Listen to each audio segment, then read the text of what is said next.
everyone. So welcome to UKIYN EcoPeace Cafe session. So today we are going to discuss implementing community-based projects. You all know UKIYN EcoPeace Cafe started in August, and we are hosting different sessions on climate change, peace building, and social justice. And in November, we are focusing more on the action level, and we completed a session on mentorship, and now we are going to explore how to implement projects. And I'm sure all of us are implementing some kind of projects in your communities and also working with different organizations. So this session is going to be more interactive, and I would like to listen your experience. So please feel free to share your experience and learn from each other. So this session, we will have an icebreaker, then we will go for a speed networking, and then we will explore like how to design a project, and then we have a breakout session. So there you have the time to design projects. So that's about today's session. And so I would like to welcome all of you to this session, and also this is the time to know each other better. So please feel free to share your name and the project you are currently working on. Taparna Ramesh. I work for a charity called Interfaith Scotland, and a project that's ongoing now, started last year, is our National Interfaith Youth Advisory Board, which is basically we're bringing together young people from different faith backgrounds to come together to form an advisory board, and they're from different university from the age of 18 to 30. Thanks, Abarna. And Eda, do you like to go next? Hello, everyone. This is Eda Molla. I am the Interfaith Youth Network Coordinator for Religions for Peace UK. We are working on this project, EcoPeace Cafe, together with Greshma. And yeah, I'm really looking forward to tonight's session and connecting further with you. Thank you. Ellen, would you like to go next? Yes.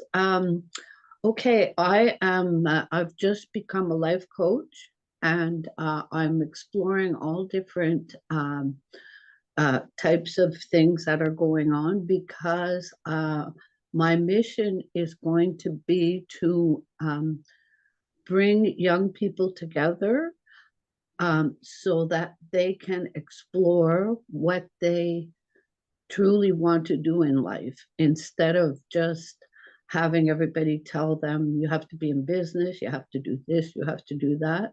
I'm working on finding out what they want to do and helping them get there. So the environment is very dear to me. So that's going to be definitely one of the sections that I'm going to do. But I'm just starting out, so I'm trying to learn as much as I can from everywhere. Thank you so much, Ellen. Thank you for joining. And next, Amandeep. Hi, good evening, everyone. My name is Amandeep Koman. I am co-founder of EcoSeek UK, but EcoSeek operate all over the world in many different countries. So for the UK part, one of my main focuses is about loving where you live. So be passionate about what's going on around you, and make sure that as Punjabi people in the diaspora, there are a lot of concerns and worries that we have for what's happening in Punjab and wherever many Punjabi people live. But also our gurus from the Sikh teachings have taught us that, love where you live, be an active member of society wherever you are in the world. And so for me, living in Leeds, I have applied to be a co-commissioner. So the Yorkshire and Humber Climate Commission put out a call for commissioners. And one of my other kind of Sikh friends who is active in this area said, you know what, we need representation. We need to make sure that faiths are also represented at these talks. So I am on co-chairing the communities and engagement panel, and there's a lot of work to do. We don't want to reinvent the wheel. We don't want to duplicate work. What we want to do is make sure that we can bring people together that are like-minded and make sure that good practice can be replicated. If something great is going on somewhere, why can't we just pick it up and put it somewhere else, you know? So I'm really excited to be here today. Thank you, Eda, for the invitation. I think a lot of these events, you know, not everybody knows about, and it's only through one-to-one connections that you kind of find out about them. So I'm sorry for talking so much, but in summary, Yorkshire Urban Climate Commission, the Communities and Engagement Panel, and then EcoSeek separately, we want to make sure that the youth are passionate about issues that are relevant right now. Not just going back in history and trying to right the wrongs. It's also about now and our future, you know, what's going on. Green careers, I mean, that's a big thing with South Asian communities. I grew up only knowing about law, accountancy, medicine, and, you know, there's a whole host of careers that young people need to know more about. So I also have a bit of an organization called Seek Futures, and we're trying to say that sustainability ties in so much to your belief systems, you know, as people of faith and religion. Oh, I'm out of breath. So if any point anybody wants to connect on that level, or please feel free to contact me through, but I will stop talking now. Thank you very much for having me here and for listening to me. Yeah, thanks, Amandeep, and thanks for sharing your work. And yes, and our session is planning to be like very interactive and to know like how you all are work and how can we like adopt your success and also learn from the mistakes. So thanks for sharing your work with us. And Philippa, do you like to go next? Yeah, thank you. And thank you, Amandeep. That's inspired me for being here at 5:30 in the morning. So my name is Philippa Rowland. I studied agriculture and I was a government scientist. And now I call myself a community scientist. And I'm working as the chair of Religions for Peace Australia and also with links with the United Religions Initiative. And I'm really keen, I really love your idea of these models and sharing models of what can be done, because that's been on my heart for 2 years now, to try and set up a framework for exchanging models and ideas of faith-led climate action, because we need to move from hope to action, and action gives us hope, because if we just sit in the face of this rapidly escalating situation, it's easy to feel quite powerless.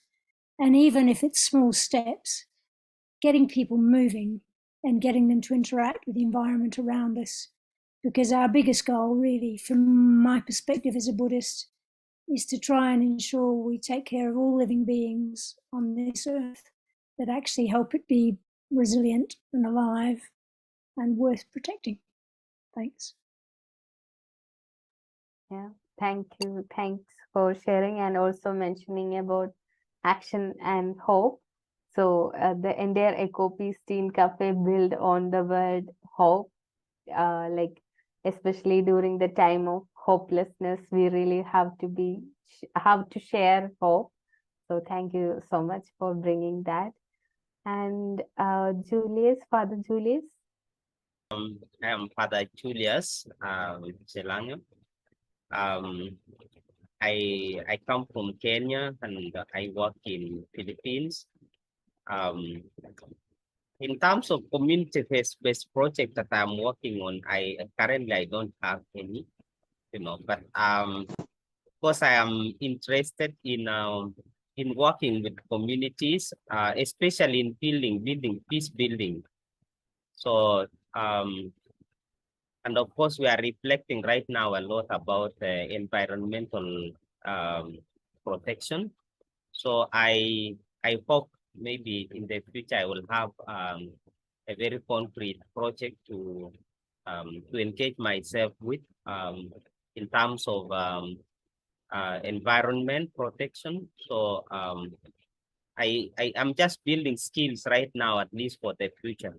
So thank you. Thanks, Father. Thanks for joining, and we really appreciate all of your like commitment, because I know like for Philippa and Julius and also Rias, it's so like early morning, like 2 a.m., 3 a.m. time. So thank you so much for joining at this moment and like showing that passion, and that really inspire us to do more. So thank you so much. And who's next? So Karishma. Thank you. I'm with the Religions for Peace Women's Steering Committee, and I'm delighted to see you all here. Congratulations, Ida, on all your work. Really excellent work. We represent, my mother, Jaru, and I represent the Zoroastrian community. And Zoroastrians, as you know, it's a living faith. So every choice has impact both for the physical and the spiritual worlds. And the ecosystem is definitely being hindered by any kind of war. So we offer a message of peace, not just for the sake of peace, but for the sake of the ecosystem, the goodwill for future generations, and so that we can all progress together and build more prosperity and happiness. Thank you. Thank you so much. And Nelly? Yes, hi everyone. I'm Nelly from RD Congo. I'm a volunteer at EcoPeace Cafe. Thank you so much for inviting me of this session. Thank you. Thanks, Nelly. And thanks all for the introduction. Now we are going for a speed networking. So this is the time to know everyone better.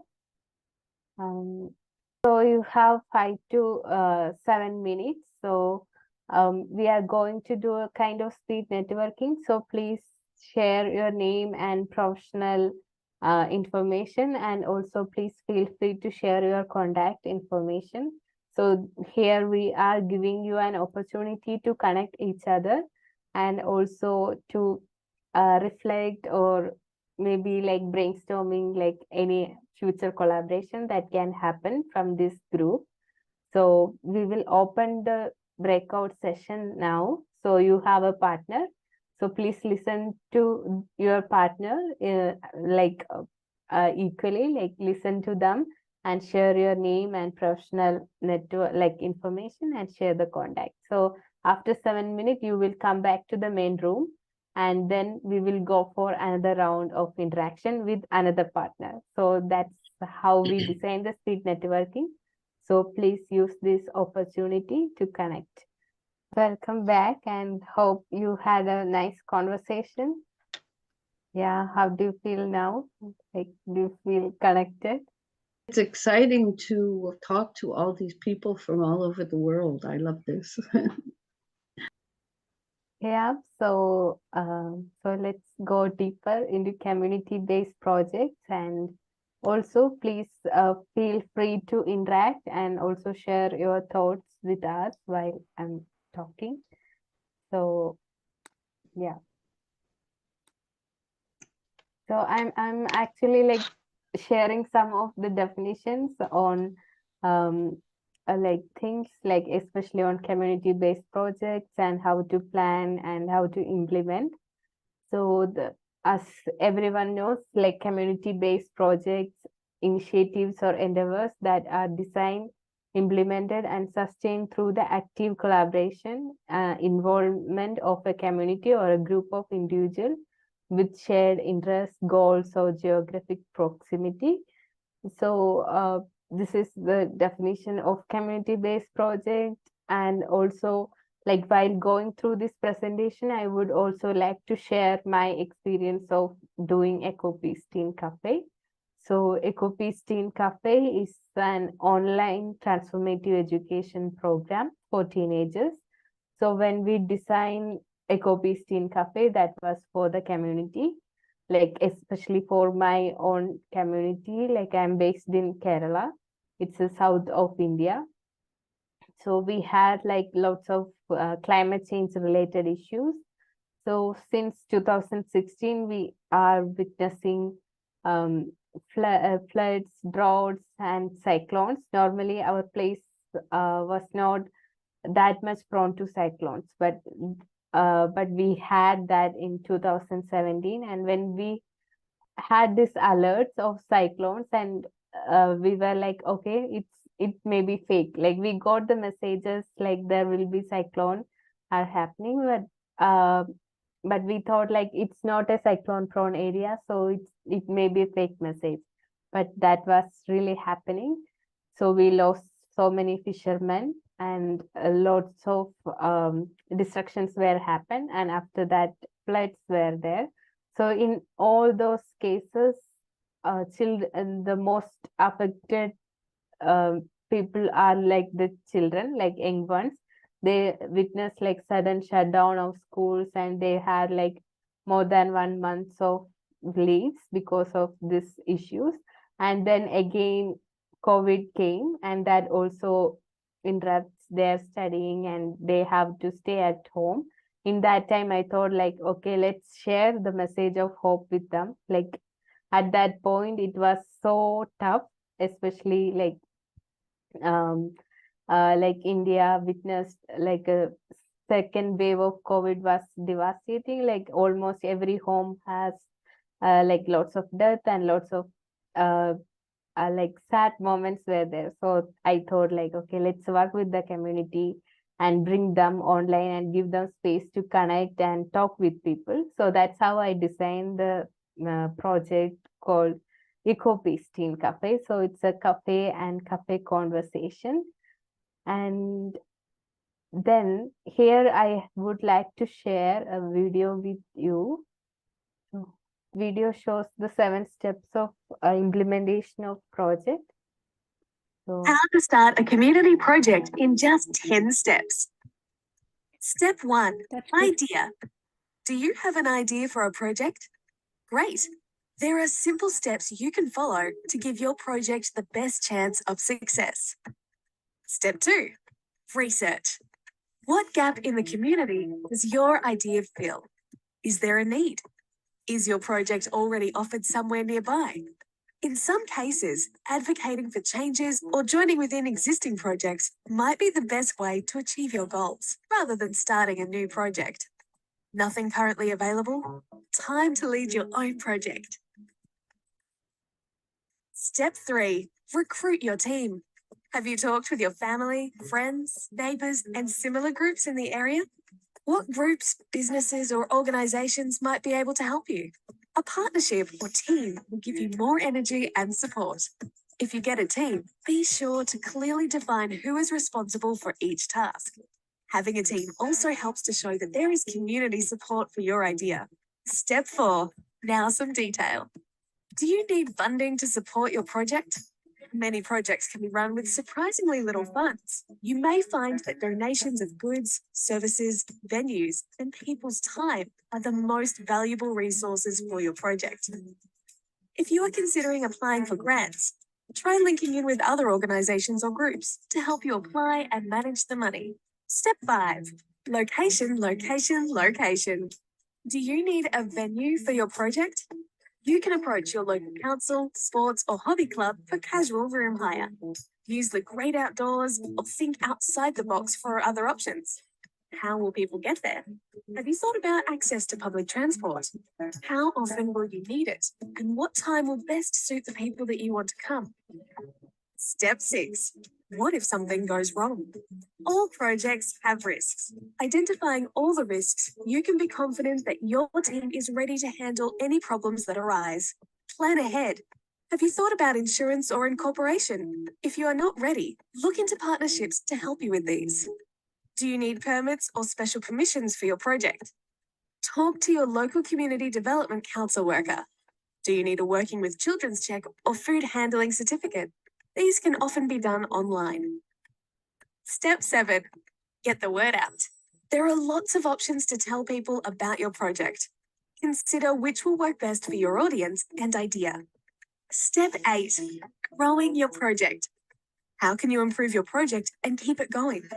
Consider whether your team would benefit from training, such as project management, grant writing, marketing, or promotion.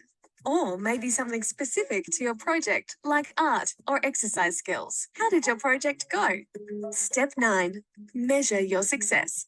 It's a good idea to ask people who took part in your project for feedback and ideas for improvements. You can use this information to improve your project and tell your story to help get more funding, support, or community members involved.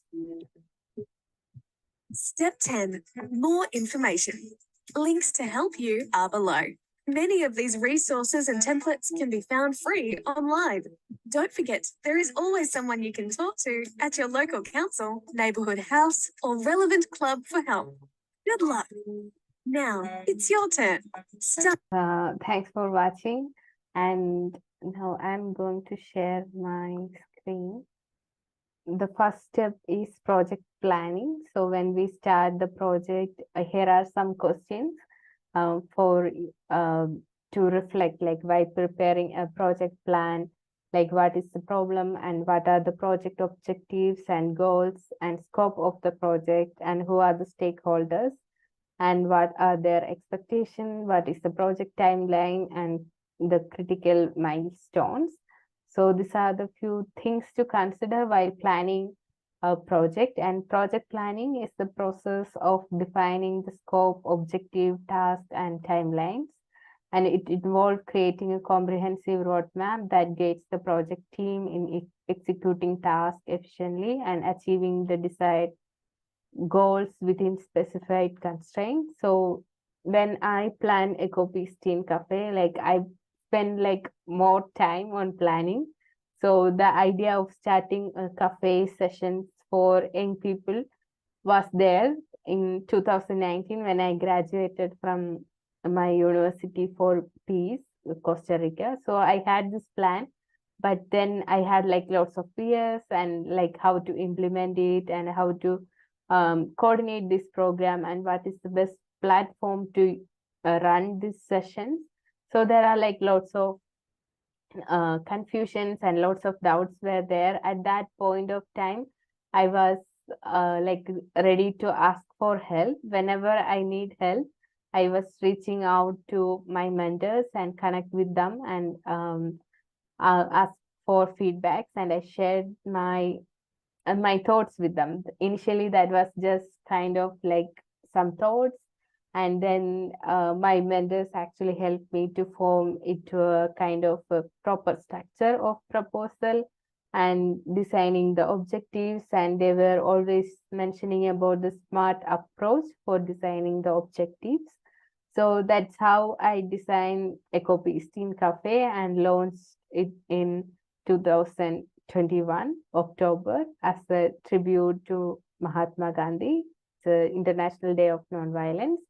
So that's how we designed and like plan the project. And when I reflect about that process, till now I can find out there are like some shortcomings are there. It was like we were planning for a 6-month project, so it lacks a long-term vision. So we were like really planning for a short-term vision, just doing training for one group of young people from Kerala, but it grows eventually, and we are also seeing like how it grows and how it's going with different organizations and also partnering with other organizations.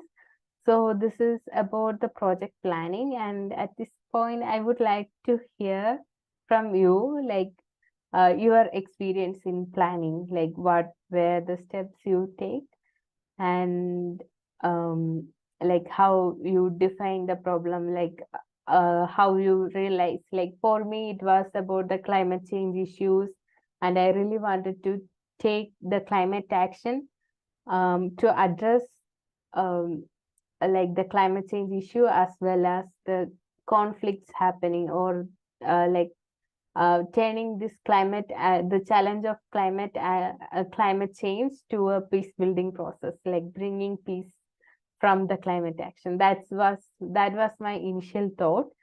And yeah, so it would be really nice if some of you can unmute and share your thoughts on like how you define a problem, like when you have a chance to start a project, like how you define the problem. So Aparna, I think you are ready. Yeah, when I saw what the slide said, I said, oh, I immediately knew what I was going to share. So the project that I had shared was our National Interfaith Youth Advisory Board. And so it started off because there was a problem, obviously, as many projects do. And the thing was, we had interfaith youth engagement, youth engagement with interfaith in the interfaith platform on and off. That was there over the years, but there was a lack of consistency and a continuity that was there present always. There would be long periods where we would find it very hard to engage with any young people at all. So when we started thinking about a structured advisory board, the reason behind that was to provide a proper platform where we could continue the engagement. Because just for example, the first thing that happened, we had a young person who joined us, and then she was there quite active for a few months, and then she got married and she moved to a different country. So that was the thing with the transitioning, like young people are always the age that we wanted to engage in. They were always in a transitioning phase. They would either finish university and move somewhere, or they get a job somewhere and go there, or they get married or some other reason, mostly because of travel or other engagements happen, they move on. So then they found it difficult often to continue engagement with us. So we felt if we had a proper structured advisory board, then we could ensure that if there was somebody who said, okay, I might have to discontinue because I'm moving or something, they could at least, we say, oh, would you like to recommend somebody else for your seat? If we had a particular term defined or a particular, we say, okay, there's membership structure over here, then you can always say, so if it's for a particular faith community, they will always know some other young person in their faith community who they could possibly recommend. So there were many other factors, of course, in this, but these were some of the questions we had thought about. And so keeping this as a central problem or central issue that had to be addressed, because so far all the many other youth projects that had started had to be discontinued because the young people sort of tapered off, I think, before. So hopefully this will not go through that particular issue. So far we have not had that problem, but maybe when we structured this thing, we ended up documenting it, hoping for a continuity. So let's see how it goes. It's only been about a year and a half, I think, now. So let's see how it goes. Yeah, thanks, Aparna, for sharing that example. And also, when we define the problem, please consider this question, like what is the nature of the problem and extent, like where does it occur, like, and how long it has been going on, and who is affected by it. So these are some questions which can be considered while defining the problem. And any other thoughts or anyone like to share? Otherwise we can move to the next slide. Yeah, I'd love to jump in, because that really resonated with me, Aparna, and you've given me, it's just a clear thought that by having a continuing structure that can evolve, but it's got some certainty and shape, so there's a place in there for youth, or there could be different places on the structure, but to get the structure so it's workable and flexible, that gives you that opportunity to find replacements. Because both with Religions for Peace and with the Multi-Faith Association here in South Australia, we struggle. We sometimes find a wonderful young person that wants to engage more broadly with other people, all ages and all different perspectives. but we don't have continuity, and we're not tapping into the broader youth voice. And particularly with the climate issue, which is very close to my heart, so working on fact-led climate change, there's an enormous youth-led climate movement, but it's not connecting up with the faith movements, because they're quite separate. So finding bridges between them, or ways, and it's partly thinking through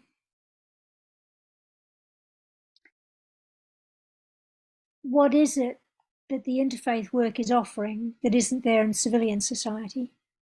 And part of it, for some multicultural, migrant, multi-faith communities, it's an ability to be recognised for all of who they are. You know, that it's wonderful that you're an activist Sikh, or you're a peace-loving Hindu, or you're whatever. Like, it doesn't need to be named or to be made different, but to be in a space that's deliberately set up to respect where within people's frames of reference lies care for the environment, care for peace, care for each other. That's a bit of a ramble. But anyway, I found that helpful, Aparna. Yeah, thanks for sharing the reflection, and also like connecting with Abarna's sharing. So yeah, like while Abarna shared her story, I was also thinking like the transitions happening at EcoPeace Teen Cafe. Like when we started, we have like a group of young volunteers, and then life changes, like especially after COVID, like from online to like when the normal life is back, then there is like transition in everyone's life. So we also have this loss of people, so that also changed like how we work, like how the expectations are changing, and then we bring new people in. So yeah, in a project we also expect like lots of unexpected changes, and we have to be like flexible in adjusting with the time and also with the changes to make it more make it more successful and meaningful. So yeah, so we can move to the need assessment. So initial assessment of need is really necessary to enable you to demonstrate and that the project is needed and warrants public funding. So so when I started EcoPeace Teen Cafe, this like I always reflect on like whether I did this need assessment, whether I'm giving like what these young people really needed. So this was something that actually I was keep on reflecting.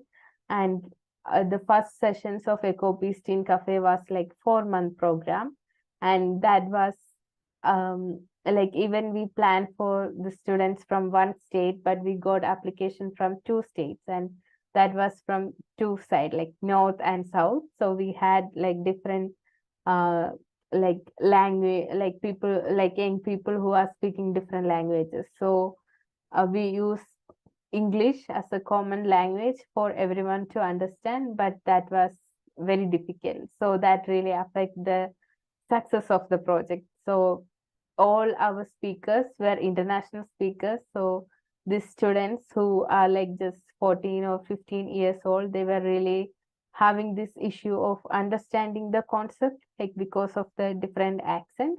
So that we were initially we didn't get that, like why there is a communication gap is happening, like because we are creating kind of inclusive space where people can share their thoughts, but during our discussion that was so less. So then we analyzing, and we understood that we really have to focus on need assessment. So these children really need a communication in their mother tongue, then only they can like share their thoughts. They were really having, sometimes they understand what the speakers are saying, but they are really afraid of speaking in English. So we understood that only after like 1 month, like after having like few conversation with the participants, like 1-to-1, and through the mentorship process, we understood that they really wanted to share their thoughts, but they are really afraid of speaking in different language, so in English. So then we understood that we really need to give them extra support in terms of language. So we decided to do the breakout sessions in different languages and bringing in people like who speak in Hindi in one group and who speak in Malayalam, that's my language, in one group, and one group for English who are comfortable in speaking English. So then we have these international speakers. So our volunteers, they will translate this to the kids, and then we resolve the situation. So after having this translation, then the people, like young people, started like sharing their thoughts, and these teenagers are like happy to share their thoughts in their mother tongue. And then we realized like how like they how much wisdom they have, like they then we started learning from them, like when they share about the thoughts on equality and equity. And when one of the young person, like the child, was sharing about the issues of equity during the vaccination, like in India it was most of the vaccination process was digitalized.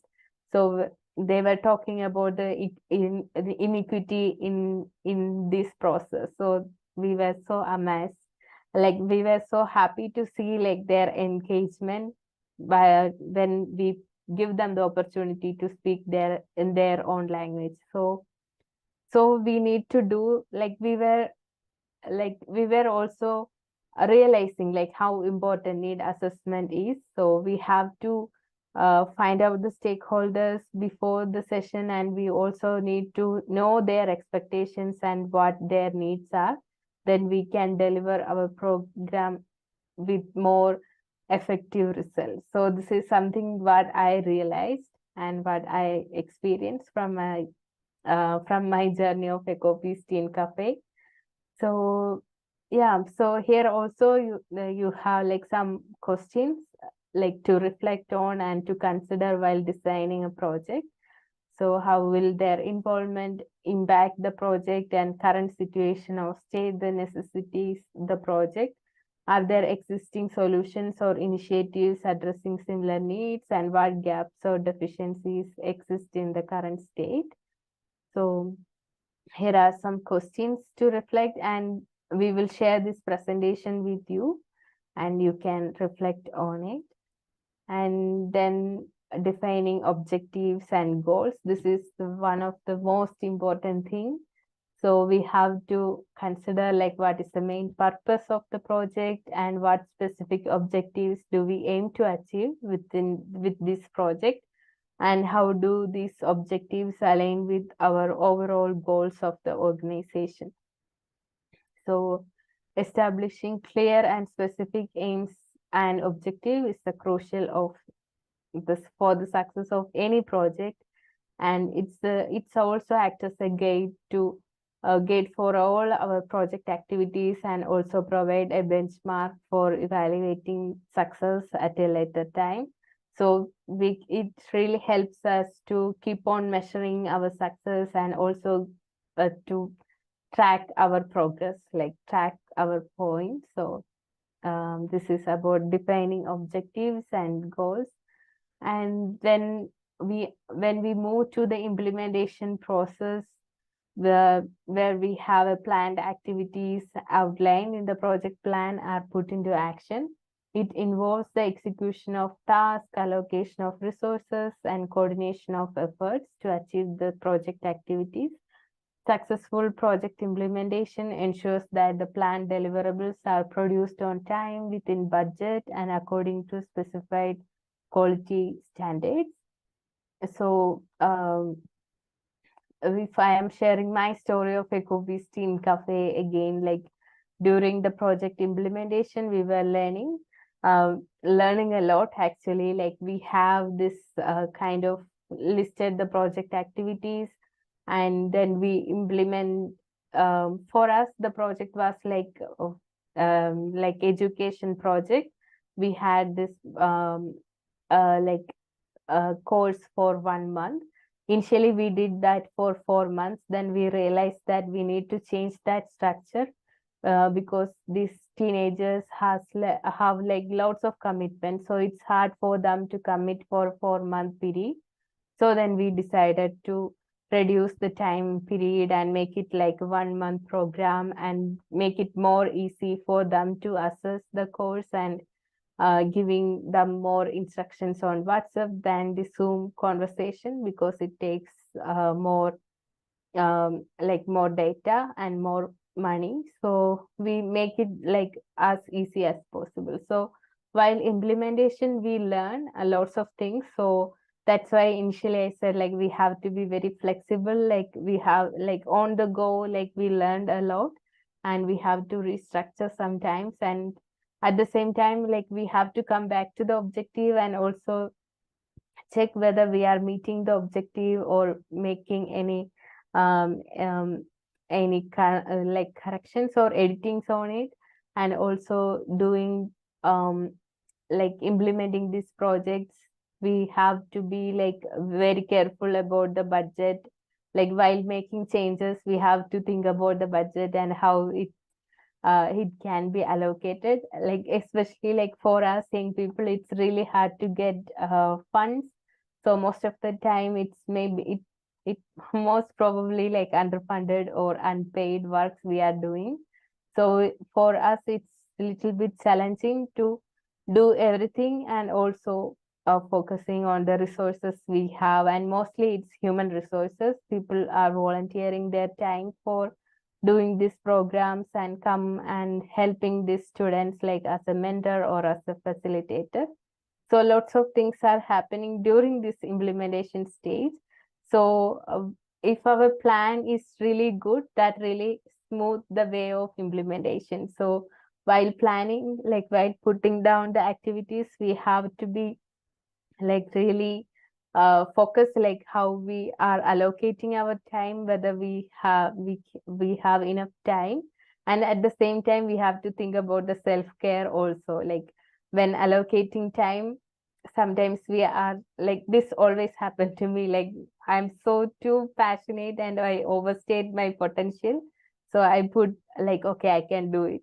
But when I started doing it, it really affects my energy level. So that also part of like designing time. So when we design, we also have to think about the time we we are planning to spend for each project, and also we have to think about our self-care and also our time we spending for our like our well-being. So that's also an important thing. Yeah, and then we are more moving to monitoring and evaluating. So I'm going little bit fast because I really wanted to do the breakout session. It's more about planning. So there you will get more time to spend with your group members to discuss and do some kind of like brainstorming. So monitoring and evaluation of a project involve systematic process to track and assess its progress, performance, and outcome. Monitoring focuses on real-time observation and measurement of activities, ensuring they align with the project plan. Evaluation involves a more comprehensive assessment, often conducted at key milestone or project completion, to analyze the overall effectiveness, impact, and lessons learned from the project. So monitoring and evaluation is really important, and also like every session, like we normally had like some kind of feedback and some kind of poll, so that we know like how much we are meeting the expectations of the participants and how our interactions are, whether it's good or bad, or like how they rate. So that really helps us to improve our effectiveness. And some point, like I also feel like whether it's okay, like whether we get the result, or like identifying like how these things are happening. Like for example, like when we design EcoPeace Cafe, we were planning to equip these young people to take actions at their local community. So for us, it's really hard to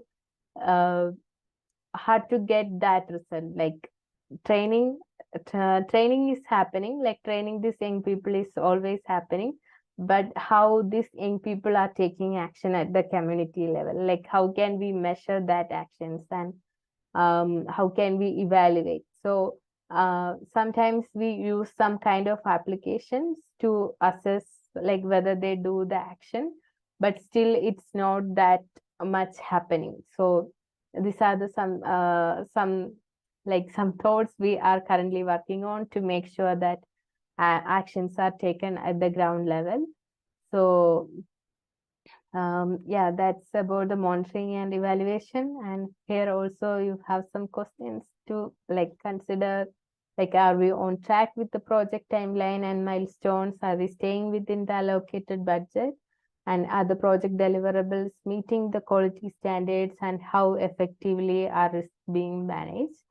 So these are the some questions which we would like to reflect while we preparing.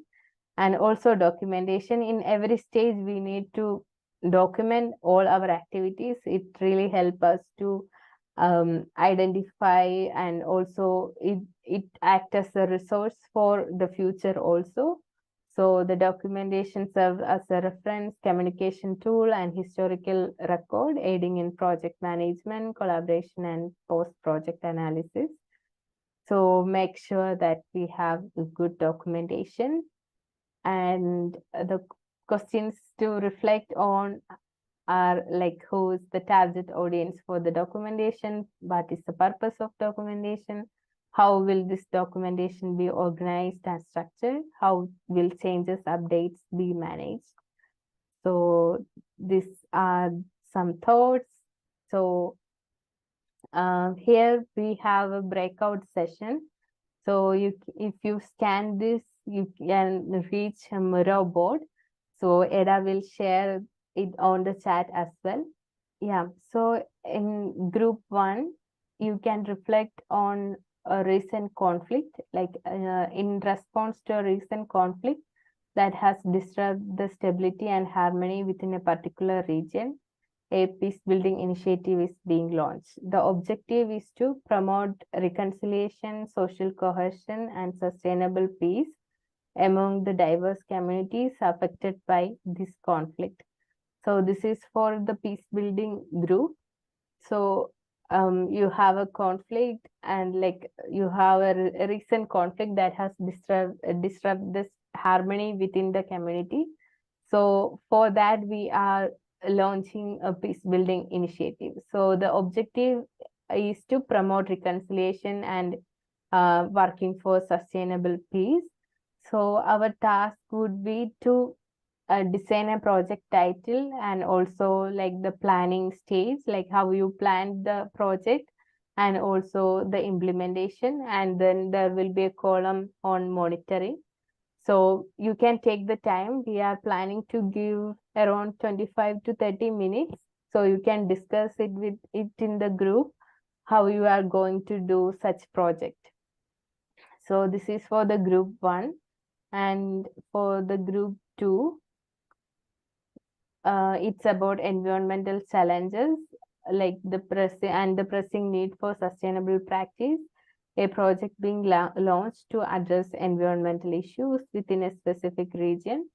And the community has witnessed diverse effects such as deforestation, pollution, and loss of biodiversity. So here you have to create a project plan with like how you like the steps you taken for the planning, and then for the implementation and monitoring. So you can design anything, like maybe it can be a small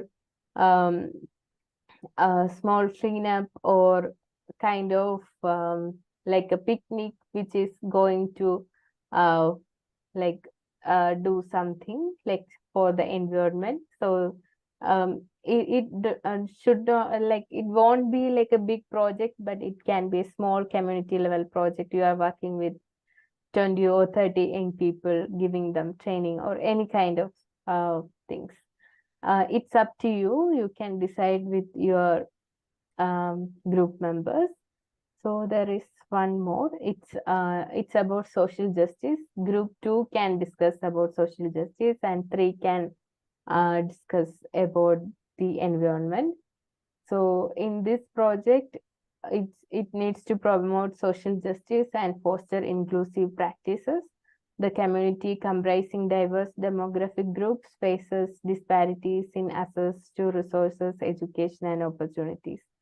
So here the three situations are like very vast. It's not like that much specific, but you can, like, it's up to your imagination. You can work on anything, but our theme is like peace building, social justice, and environment. So you have this time to discuss and come up with the idea of project.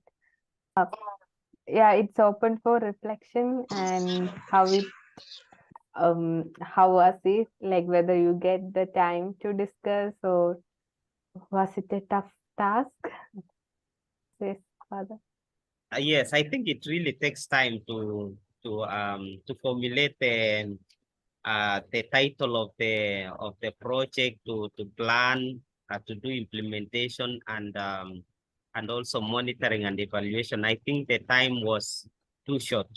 Normally in organizations that do planning, they normally take a lot of time. It's not an easy job.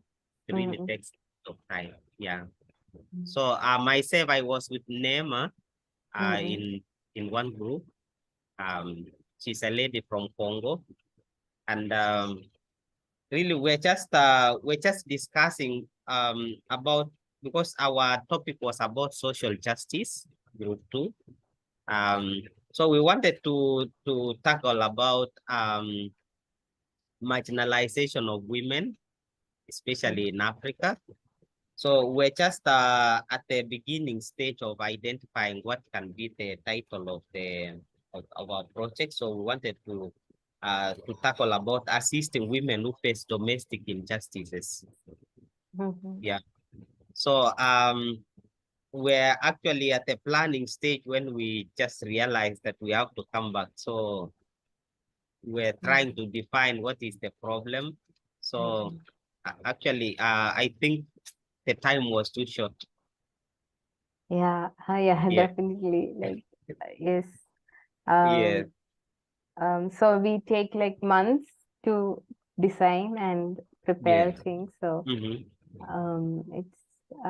yeah, it's okay. Like at least just this is just to familiarize with like what are the steps while planning the project, and also to collaborate and also sharing the thoughts. Yes, Samanti. Yes. Hi.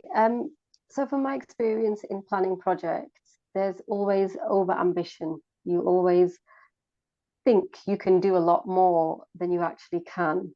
And so we find ourselves sometimes juggling too many projects at the same time.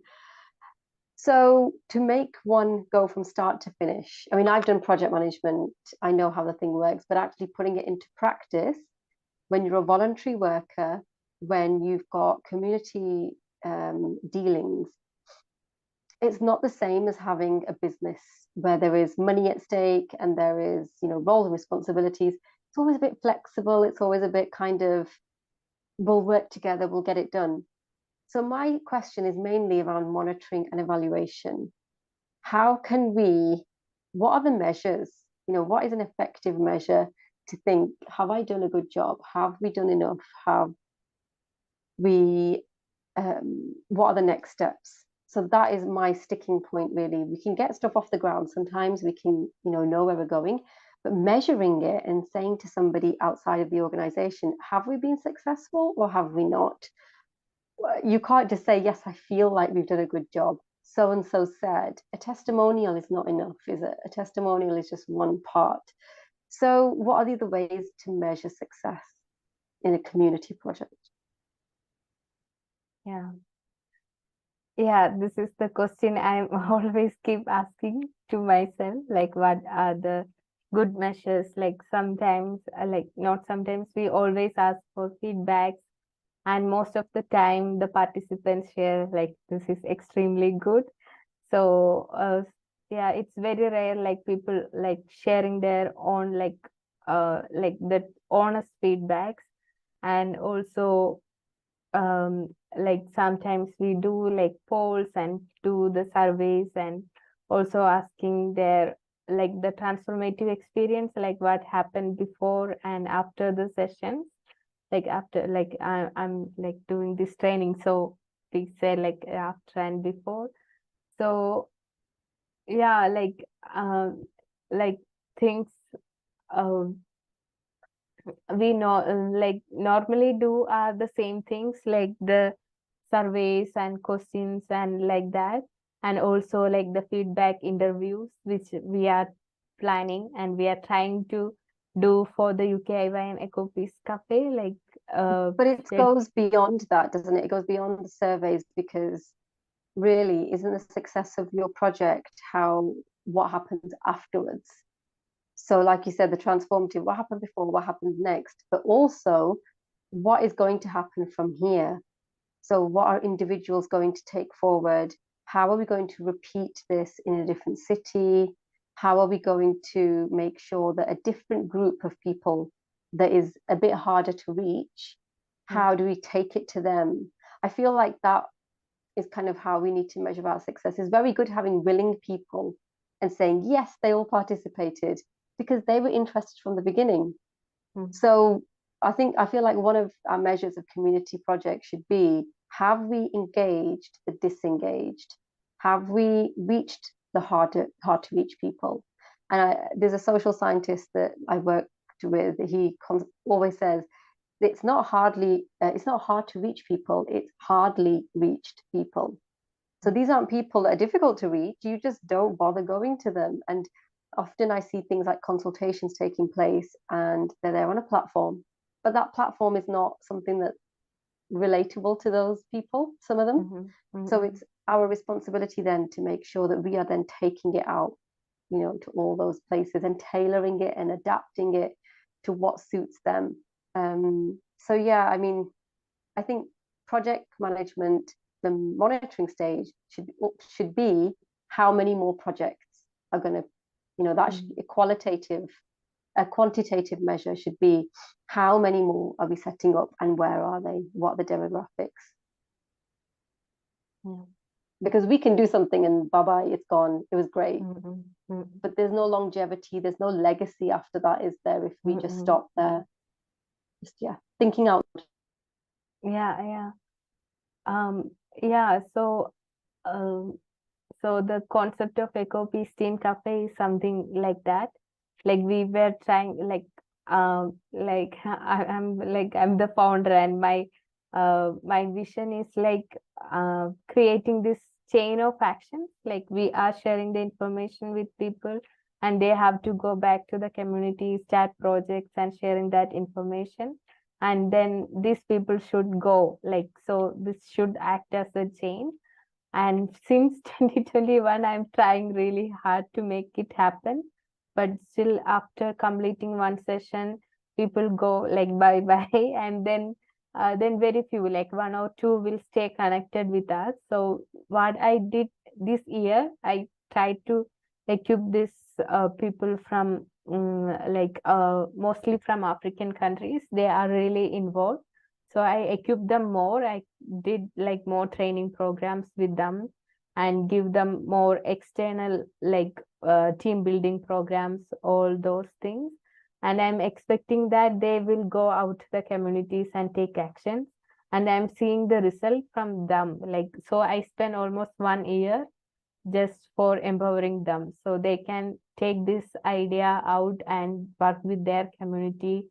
So Nima, she is actually our volunteer, and she is from DR Congo. She is taking action at their community level. Like she go out and visit the schools and talking with them. So this is just one example of like how we are continuing this process, and also having different projects with different organizations. But still, when we train like hundreds of young people, then we get just one. So yeah, that's a kind of tough situation sometimes, and sometimes it's really demotivating. like spending lots of time and we don't get that much of result about it. So Amandeep, thank you so much for mentioning that. And also like this is something that I'm really struggling like monitoring and how to find this like when we talk about the social impact or climate action, how can we find this quantitatively? Like how can we measure things like in like But more also the collaboration side. So when we look at partnerships and collaborations, we also need to identify, to make this project a success, who are the partners we need? Where do the collaborations need to be? And sometimes though they don't work out, they could be with organizations that your values don't always align with, and you don't realize that until further down the line. So managing that, you can have them at arm's length, you can have, you know, various relationship levels. Some of them you don't want to keep too close. Sometimes you just want to be from the arm's length. Others you want to work in partnership. So I feel like that is a big answer to a successful project. You know, how to get a successful project. You can't do it alone. Collaborations are key. And also weaving it into things that matter to the audiences. So for environmental projects, we're always saying, well, actually, if you're not interested in climate change and we want you to be, then maybe we need to focus on what you are interested in. And that would be health. Public transport is a big thing in the UK. People want to, you know, have their say on public transport. So maybe we use certain avenues, we use existing events to then just piggyback and say, can we also say something and, you know, get a captive audience and influence them in that moment when their attention is focused somewhere that they are interested in. But it's very complicated. I don't think it's as simple as someone wants to plant trees, we go out and plant trees, we see how many trees are planted. And I think that's where the misconceptions lie around the work that we do in community interest organizations. That's just not enough. Yeah. And I think there's also you were pointing out, Amandeep, like about the feedback and things, like surveys, whatever feedback. And when you come to community and when you're dealing with people from from such diverse backgrounds, no matter where you are now, like multicultural, multi background life exists wherever you are in the globe, wherever you're working. And so in that case, there is no one solution.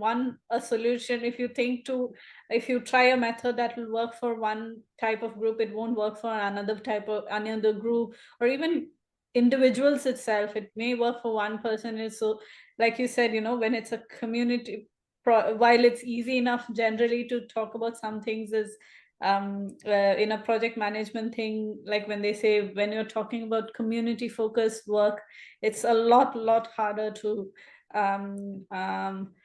understand, you know, the feedback and, you know, build upon it as well. So I think Greshma also pointed that out when you were talking about how some things worked with one community and it didn't work with the other community, and you have to retailer your whole sessions because of that. So and that is not easy. Like changing your whole mindset when you're fixed on one particular pathway to change to another. And also the feedback that people want to give, they're not always comfortable, depending on the socioeconomics and demographics. Not everybody's comfortable doing a survey. They don't want to fill in a survey. They want to talk, they'll talk to you about it for 10 hours, but they don't want to write anything down. They just want to chat about it. They want to, you know, digress a little bit. But those conversations are so important when it comes to community, because then you know where your project fits in their life.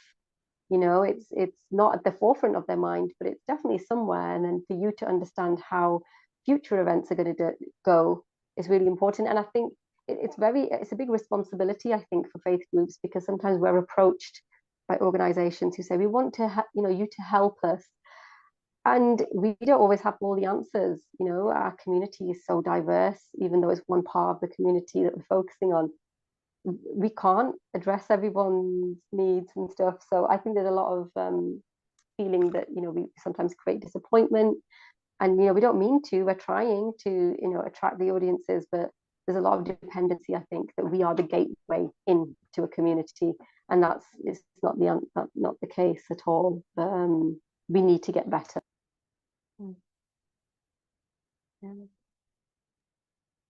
Just wanted to mention one more thing that I find difficult when it comes to community or the networks.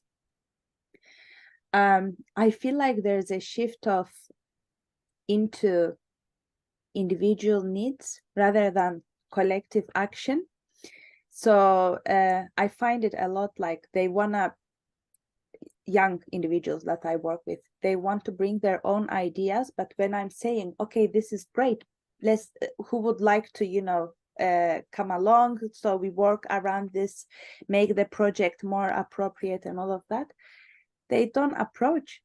They don't want to be part of it, because I don't know, I find it difficult, whether they don't have time because young people are super busy with making their living, and this has the economical change, everything going too expensive, of course has impact on that. Young individuals are worrying, perhaps they have to do even 2 jobs here in UK, for example, to make their living, but also, I don't know, do some saving for their dreams, whatever they want to do, or they want to find job opportunities, but they cannot do that. So their expectation is from the organization to find them job. But you are asking them, okay, what would you bring? Like what collective action you would like to take? But then the expectation is not that, is pure personal and individual. And as a network or different, our organizations or charities, we are there to support them. But then is a charity has needs too. That's why it's called charity. It's not a business. So what do you bring in? So motivation is there, but then when you want to support them and make their dream to become reality, then I don't know, I find these boundaries, and sometimes I feel difficult to communicate with them, because I don't want to hurt them. I want to encourage them, empower them, or my organization. But as soon as you say, when we could do this RFP UK, for example, to give an example, so others can take part, we take action together, perhaps we involve other RFPs around the globe, then it changes a little bit. In the beginning they are so passionate, but then you miss that spark. I don't know, that is just one question actually out there with sharing the experience. I feel it difficult sometimes to get the collective action. They like campaigning, they would take action, but I feel like they want to be there for one-off thing rather than committing into something. So that is where I find it difficult to, like, putting a project together, right? I'm always trying to think, which my brain gives errors. What should I include, which is interactive, but also exciting, but also gives them passion, like, their passion and all of that. Whichever angle I tried in past, and I've been with RFP UK since 2020, like when COVID started. So of course I experienced the effects of COVID and lockdowns, and then after COVID time, that has been the issue always. And I'm like, what now? Like, as being you guys also, project managers and coordinators, do you have an answer to this? Like, or am I doing something wrong? Am I giving too many options or too less options? I'd say one of the things is we shouldn't be dependent on these people to see things through. So we should use people's skills and strengths where they have them, and we should have a core group that can see things through, that are constants. We've been around for a few years now, and people have come and gone, and it's been great to have their passion and enthusiasm and energy, but sometimes they haven't been able to see things through because of their time commitments. But if they're given an idea, get as much from them as you can, and then you just need to have your core team that will then take it through. But yeah, we cannot be too over reliant on these people for everything. We can't be expecting them to take it from idea to conception to implementation to event end. Some people are part of the journey, and that's it, that they go, as long as we've got a core group to see the rest through. And changes within the core group has different effects. Like, for example, there is another person joining the core group, right? Group dynamics. Yeah, the dynamics, yeah. So it's sometimes hard to fulfill everyone. That even though we're community groups, sometimes our structure has to be a little bit business-like. Exactly. And I think that's where the lines get blurred, because people join in thinking, oh, I'm just a volunteer, you know, this is a community group. What's the big deal? Why are we being so? But at the same time, if we don't have those strict rules and responsibilities and things in place, then we will not be as efficient as we could. But then you don't want people to say, well, this is like going to work. You know, I didn't join this community group to get another job. I want to do this because I'm passionate. And so it's a very fine line between management and oh, I don't even know what the other word is. What's the opposite to management? Soft management. We talked a lot, and I'm so sorry I didn't want to go over time, Greshma, but I'm really curious to hear Aparna's thought in this topic, because it is kind of core of when you are putting a project together, isn't it? You need the resources, which is volunteers, people, and also people that you want to get their attention, you know, and their involvement and everything when you put that project out. And also Julius and Nima, if you have also additions to this. Aparna. Well, I was just thinking, oh, so it's not just us who have the same problem, is it? That was the thought that was just going through my head. But like I said, so far, because this is a very new project, I've not yet had that issue. I mean, I am expecting it at some points. Don't get me wrong, I'm too optimistic. But I think these were the issues why we started this advisory group. So so far it has been, but that consistency of, you know, you start an idea, it goes a bit, and then it just flares down. I think, as Amandeep said, you can't be reliant on that particular group. I've learned that the hard way now through multiple experiences. And I think with the volunteer thing as well, like so far, so what I have adapted to is, with the advisory board, I've not started like, oh, you know, let's just start something massive like a conference or something like that. I've not done that. So we've done like small projects, which if none of them come as well, we can still carry on the project. That sort of ideas is what we've started with. And so far, the what we've done is, for example, we tried an idea of an intergenerational retreat, so that we could have some of the young people run some sessions as well. And we didn't depend on, see, when you do a retreat, you cannot do it any time in Scotland other than summer, right? So, but then again, when it comes to that particular time, a lot of the students are traveling, they've got other plans, they've got summer internships, you know, they're not always available. So we didn't, initially we thought of it, having it as a youth retreat specifically, and then once we spoke to some of the young people about their schedules and things, we realized that it may not be possible to just have it as a completely just a youth retreat, because they have, you know, they've already got summer plans for sitting, some of them are traveling and all that. I mean, few of our members are international students, so that's the time they would go to visit their parents and things.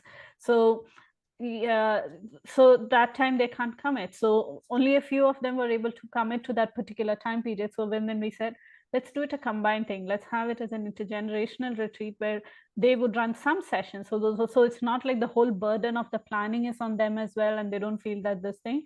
So far, so that was just one example. So every other, unless somebody said, I really want to take over and do something. I've implemented something new and we've supported them through it.